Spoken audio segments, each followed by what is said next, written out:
guddiga gacanta ku hayay ilmihii rajada iyo agoonta ahaa ayaa maanta soo bandhigay halka ay marayaan dhismaha loogu talagalay carruurta agoonta iyo rajada ah inay ku noolaadaan waxaana ay sheegeen in dhismahaasi oo ay ku deeqeen jaaliyadda waddanka Australia halka dhulka ay gadeen jaaliyadda markaasi waddanka Ingiriiska gaar ahaan magaalada Leicester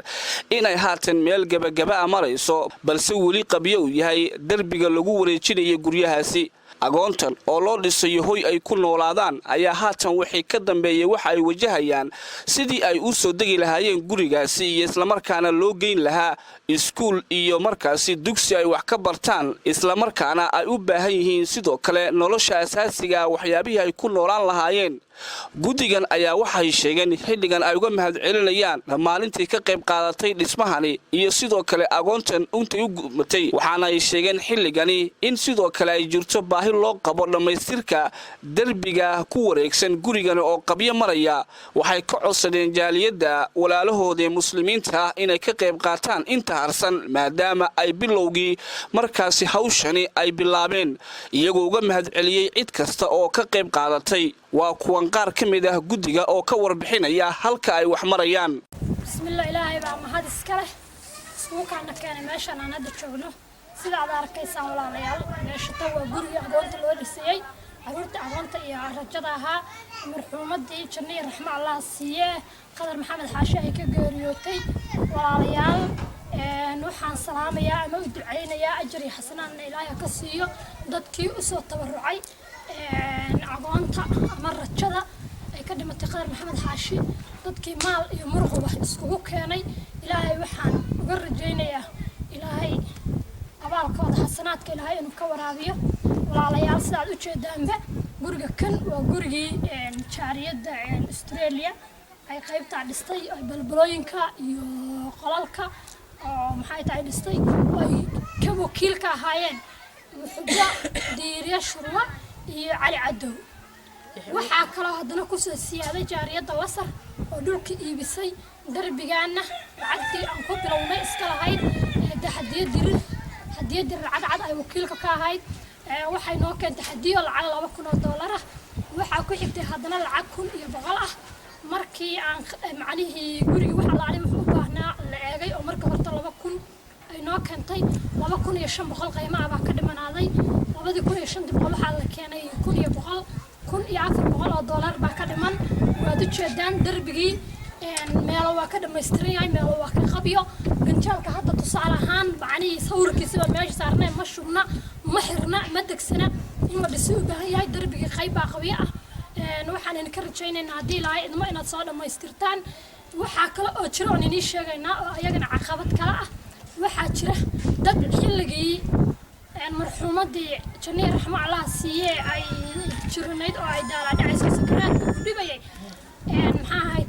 aan tusnay oo soo deeqay dad baa waxay dhan annaga dhaqaalahayna waxaan loogu soo deeqay qadar maxamed xaashi ayagoo sidii dhaqaale u haya marxuumadii geeriyootay awlaadoodii baa waxaa la isku hawlay inaan macnii aan wax ugu qabanno wixii ayada loo ballan qaaday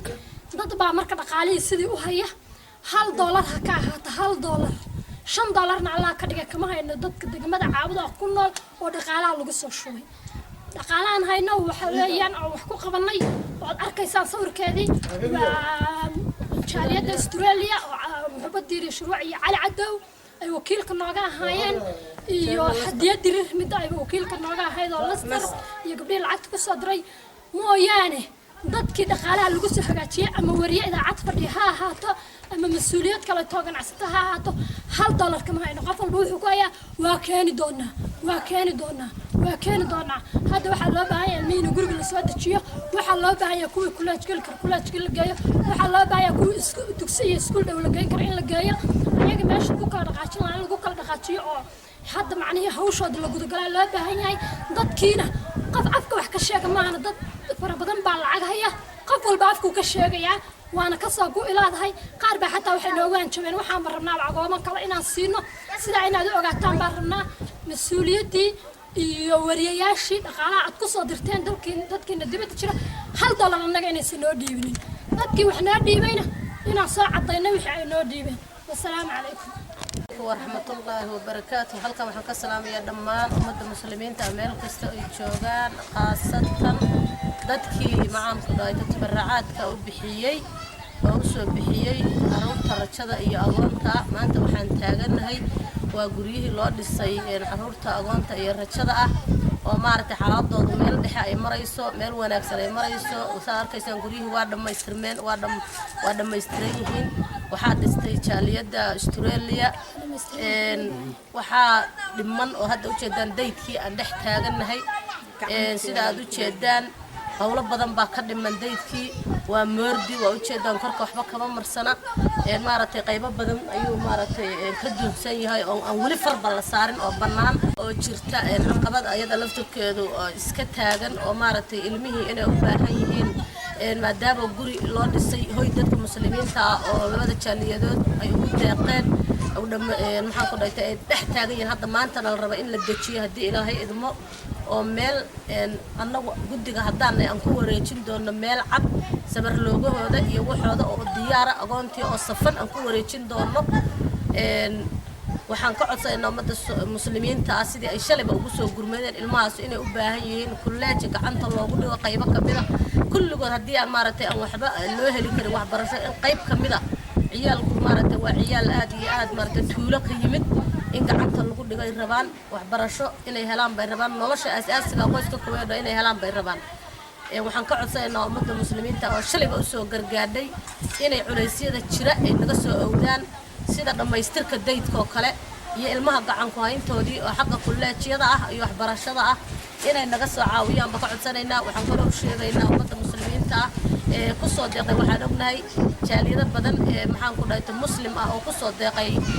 lacago oo magaalada Caabud Waaq dad shakhsiyaad ah oo 6 qof ama gaari 7 qof ay hayaan dhaqaalahaas inaysan maaragtay inta daaladacayna wax naga soo gaaray aysan jirin gacanna aanan ku haynin hal wiila sheegay dhaqaalo oo yiri dhaqaalahaas waan dhiibi doonaa meel shaaracana ku wareejin doonaa asaguna wali maaragtay ma dhiibin oo nala yeeshay tala wadaag nala yeeshay cid kale inaan maaragtay aynaan xariir nala lahayn oo aan dhaqaalahaasna ka haynin waanu sheegaynaa iyadana ummadda muslimiinta waxaan codsi u nahay cidda haysa dhaqaalaha in ay wixii loogu soo wajahay oo muslimkii la baxay ula wajaheen sadaqadu 2 jeer maaragtay lama gudoomo mar baa la gudoomaa ummadda muslimiinta waxay ula baxday agoonta iyo rajadaas in ay soo wareejiyaan oo maaragtay si sharaf leh ay ugu soo wareejiyaan ilmihii rajada iyo agoonta ah oo iyadood ay gacanta hayso inay ku soo wareejiyaan ayaan ka codsanaynaa iyagana